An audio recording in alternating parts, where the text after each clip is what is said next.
బులెటిన్లో మరో breaking news చూస్తున్నాం. వైసీపీ అధినేత వైఎస్ జగన్మోహన్ రెడ్డికి మరో ఎదురుదెబ్బ తగిలే అవకాశాలు కనిపిస్తున్నాయి.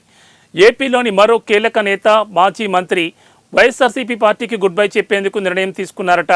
వైసీపీ పార్టీకి సంబంధించిన మాజీ మంత్రి అవంతి శ్రీనివాస్ జగన్మోహన్ రెడ్డికి గుడ్ బై చెప్పబోతున్నారు. వైసీపీ పార్టీని వీడేందుకు ఆయన సిద్ధమైనట్లు తెలుస్తోంది.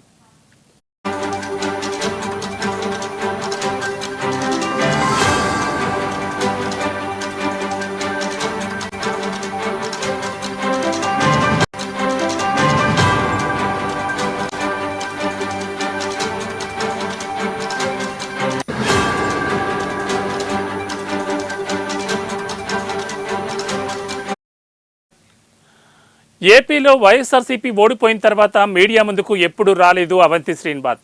గత కొంతకాలంగా వైసీపీ పార్టీకి అంటి ముట్టనట్లుగా ఉంటున్నారు మాజీ మంత్రి.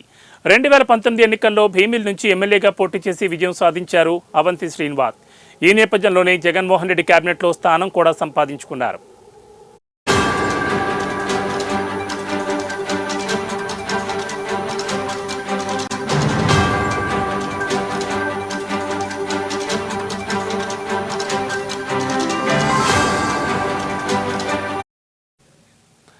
పర్యాటక శాఖ మంత్రిగా కూడా అవంతి పనిచేశారు. అయితే మరోసారి మొన్న భీమిల నుంచి బరిలోకి దిగారు అవంతి శ్రీనివాస్. కానీ గంటా శ్రీనివాసరావు చేతిలో దారుణంగా ఓడిపోయారు. దాదాపు 14% ఓట్లు తక్కువ రావడంతో ఓడిపోయారు. గతంలో ఎంపీగా కూడా పనిచేసిన అనుభవం ఉన్న అవంతి శ్రీనివాస్ వైసీపీ ఓడిపోయిన తర్వాత ఈ మధ్యకాలంలో రాజకీయాల్లో యాక్టివ్గా కనిపించడం లేదు.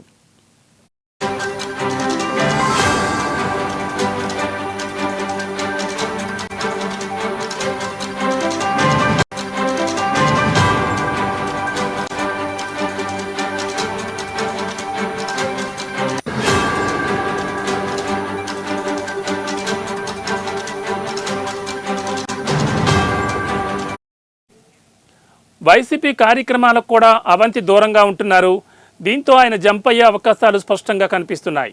ఆయన జనసేన పార్టీ టచ్లోకి వెళ్ళినట్టు చెబుతున్నారు. గతంలో ప్రజారాజ్యం పార్టీ నుంచి ప్రాతినిధ్యం కూడా వహించారు. 2009 నుంచి 2012 వరకు ఆ పార్టీలో ఉన్నారు. అందుకే పవన్ కళ్యాణ్కు దగ్గరవుతున్నారని తెలుస్తోంది.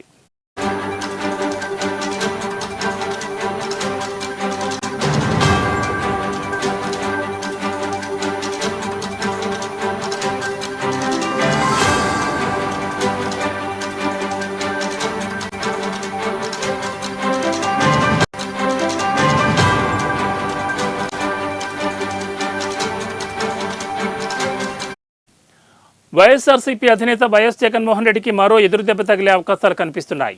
ఏపీలోని మరో కీలక నేత మాజీ మంత్రి వైఎస్ఆర్సీపీ పార్టీకి గుడ్ బై చెప్పేందుకు నిర్ణయం తీసుకున్నారట. వైసీపీ పార్టీకి సంబంధించిన మాజీ మంత్రి అవంతి శ్రీనివాస్ జగన్మోహన్ రెడ్డికి గుడ్ బై చెప్పబోతున్నారు. వైసీపీని వీడేందుకు ఆయన సిద్ధమైనట్లు తెలుస్తోంది. ఆంధ్రప్రదేశ్ రాష్ట్రంలో వైసీపీ ఓడిపోయిన తర్వాత మీడియా ముందుకు ఎప్పుడూ రాలేదు అవంతి శ్రీనివాస్. గత కొంతకాలంగా వైసీపీ పార్టీకి అంటి ముట్టనట్లుగా వ్యవహరిస్తున్నారు. 2019 ఎన్నికల్లో భీమిల నుంచి ఎమ్మెల్యేగా పోటీ చేసి విజయం సాధించారు అవంతి. ఈ నేపథ్యంలోనే జగన్మోహన్ రెడ్డి కేబినెట్లో స్థానం కూడా సంపాదించుకున్నారు. పర్యాటక శాఖ మంత్రిగా కూడా పనిచేశారు అవంతి శ్రీనివాస్. అయితే మరోసారి భీమిల నుంచి బరిలోకి దిగారు అవంతి. కానీ గంటా శ్రీనివాసరావు చేతిలో దారుణంగా ఓడిపోయారు. దాదాపు 14% ఓట్లు తక్కువ రావడంతో ఓడిపోయారు. గతంలో ఎంపీగా కూడా పనిచేసిన అనుభవం ఉంది అవంతి శ్రీనివాస్కు. వైసీపీ ఓడిపోయిన తర్వాత ఈ మధ్యకాలంలో రాజకీయాల్లో యాక్టివ్గా కనిపించడం లేదు. వైసీపీ కార్యక్రమాలకు కూడా దూరంగా ఉంటున్నారు. దీంతో అవంతి శ్రీనివాసరావు జంప్ అయ్యే అవకాశాలు స్పష్టంగా కనిపిస్తున్నాయి.